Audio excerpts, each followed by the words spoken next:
DCM ಪರಮೇಶ್ವರ್ಗೆ ಅನಾರೋಗ್ಯ ಹಿನ್ನೆಲೆಯಲ್ಲಿ DCM ಮನೆಗೆ ಆಗಮಿಸಿದ್ದಾರೆ ಸಿಎಂ ಡಿಕೆ ಶಿವಕುಮಾರ್ ಅವರು. ಸದಾಶಿವನಗರದ ಡಿಸಿಎಂ ನಿವಾಸದಲ್ಲಿ ಭೇಟಿ ಮಾಡಿದ್ದಾರೆ. ಪರಮೇಶ್ವರ ಜೊತೆಯಲ್ಲಿ ಮಾತುಕತೆಯನ್ನ ಡಿಕೆ ಶಿವಕುಮಾರ್ ಅವರು ನಡೆಸ್ತಾ ಇದ್ದಾರೆ. ಕಳೆದ 3-4 ದಿನಗಳಿಂದ ಅನಾರೋಗ್ಯದಿಂದ ಬಳಲ್ತಾ ಇದ್ದಾರೆ ಡಿಸಿಎಂ. ಸಿಎಲ್ಪಿ ಸಭೆಗೂ ಗೈರಾಗಿದ್ರು, ರೆಸಾರ್ಟ್ಗೂ ಕೂಡ ಅವರು ಹೋಗಿರಲಿಲ್ಲ ಪರಮೇಶ್ವರ್ ಅವರು.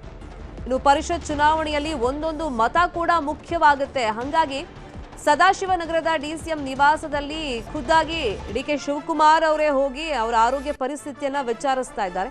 ಮತ್ತು ಅವರನ್ನ ಮತದಾನಕ್ಕೆ ಕರ್ಕೊಂಡ್ಬರೋ ವಿಷಯವಾಗಿನೂ ಕೂಡ ಅಲ್ಲಿ ಚರ್ಚೆಗಳಾಗ್ತಾ ಇದೆ. ಈಗ ಒಂದೊಂದು ವೋಟ್ ಕೂಡ ಇಲ್ಲಿ ಇಂಪಾರ್ಟೆಂಟ್ ಆಗುತ್ತೆ. ಇನ್ನು ಪರಮೇಶ್ವರ್ ಅವರಿಗೆ ಮೊನ್ನೆಯಿಂದಲೂ ಅನಾರೋಗ್ಯ ಸಮಸ್ಯೆ ಕಾಡ್ತಾ ಇದೆ. ಸಿಎಲ್ಪಿ ಸಭೆಗೂ ಬರಲಿಲ್ಲ, ಮತ್ತೆ ರೆಸಾರ್ಟ್ಗೂ ಕೂಡ ಅವರು ಬಂದಿರಲಿಲ್ಲ. ಕಾರಣ ಅವ್ರ ಹೆಲ್ತ್ ಕಂಡೀಷನ್ ಸರಿ ಇಲ್ಲ. ಬಟ್ ಇವತ್ತು ಮತದಾನ ಪ್ರಕ್ರಿಯೆ ನಡೀತಾ ಇರೋದ್ರಿಂದ ಪರಮೇಶ್ವರ್ ಅವರು ಬಂದು ಮತ ಹಾಕಬೇಕಾಗುತ್ತೆ ಕಾಂಗ್ರೆಸ್ ಅಭ್ಯರ್ಥಿಗೆ. ಆ ಒಂದು ಲೆಕ್ಕಾಚಾರದಲ್ಲಿ ಡಿಕೆ ಶಿವಕುಮಾರ್ ಅವರು ಕೂಡ ಇದ್ದಾರೆ. ಒಂದೊಂದು ಓಟು ಇಂಪಾರ್ಟೆಂಟ್ ಆಗಿರೋದ್ರಿಂದ ಹಾಗಾಗಿ ಅವರ ಆರೋಗ್ಯವನ್ನ ವಿಚಾರಿಸ್ತಾ ಇವತ್ತು ಮತದಾನ ಪ್ರಕ್ರಿಯೆಯಲ್ಲಿ ಅವರನ್ನ ಇನ್ವಾಲ್ವ್ ಮಾಡೋ ಕುರಿತಂತೆ ಚರ್ಚೆ ಮಾಡ್ತಾ ಇದ್ದಾರೆ.